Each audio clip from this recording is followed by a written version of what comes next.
Hey everyone, I just wanted to catch up with you this week and give you a little bit of a recap from this past Sunday where we talked about God's unrelenting love.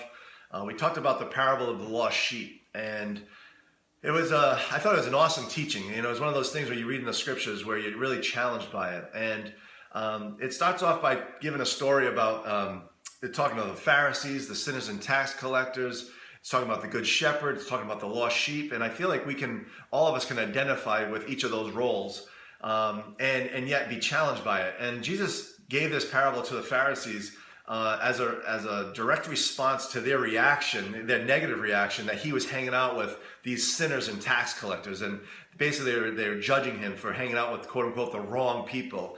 And so Jesus went on to share with them this parable. And one of the things before I get into it, it's the parable where he talks about you have 100 sheep and one goes off and gets missing.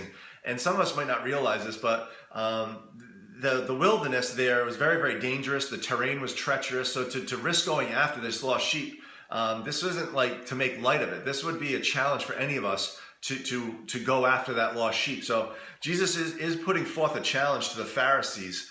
And but before I go into that, the thing is that the sheep have some certain qualities about them. And one of the things is that sheep have a tendency to what is, a phrase is the nibble themselves lost. They just keep their heads down, they're nibbling and nibbling and nibbling, and they end up being lost.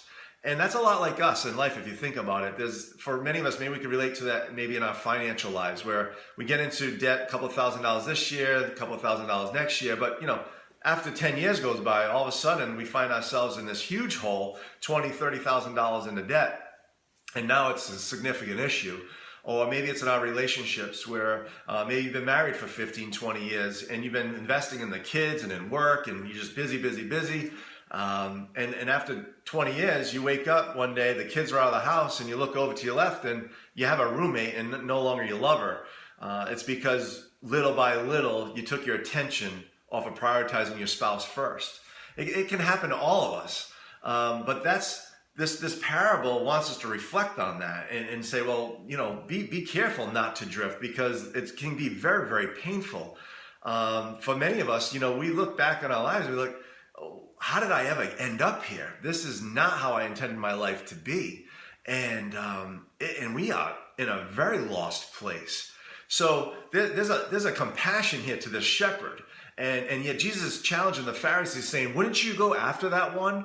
And the answer is probably no, they wouldn't. They would have been saying, you know what, that sheep got what it deserved. They might not even notice that it got lost in the first place. And that was Jesus' point to all of us to say, how well do you notice the people in need? Do you notice the lost sheep in your life?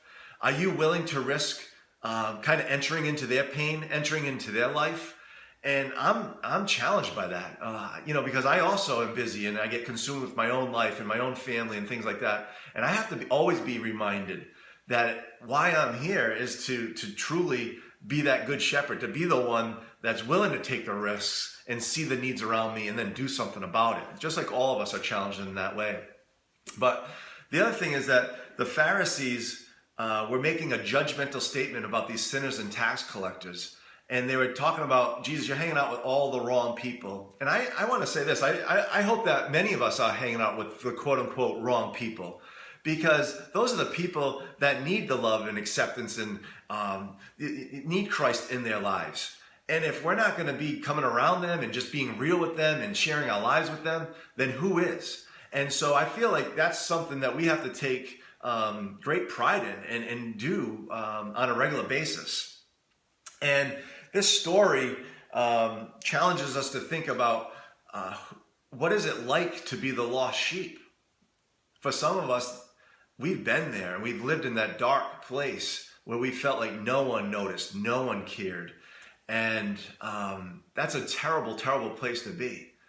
But the point is that there's got to be other people in our lives that are going to keep coming after us. And they're going to keep telling us that we're worthy, that we have value, and that we're going to show up. And we're going to love you through this hard time. And that's what God is saying to all of us, that it's his unrelenting love, that no matter what we've done, where we've been, he's going to keep chasing after us. He's going to risk everything so that you can be found, that you can have a new beginning, a new start, and a new life. So all of us, let us be challenged by this parable and to think about who are we in this story? How well do we do at being the good shepherd?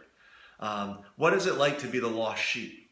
What would I do what do I need to change if I'm one of the Pharisees? And if I'm in the sinners and tax collectors, how am I challenged with that? And so take some time to reflect on this parable, discuss it with someone else, and then we hope to see you this Sunday where we're going to be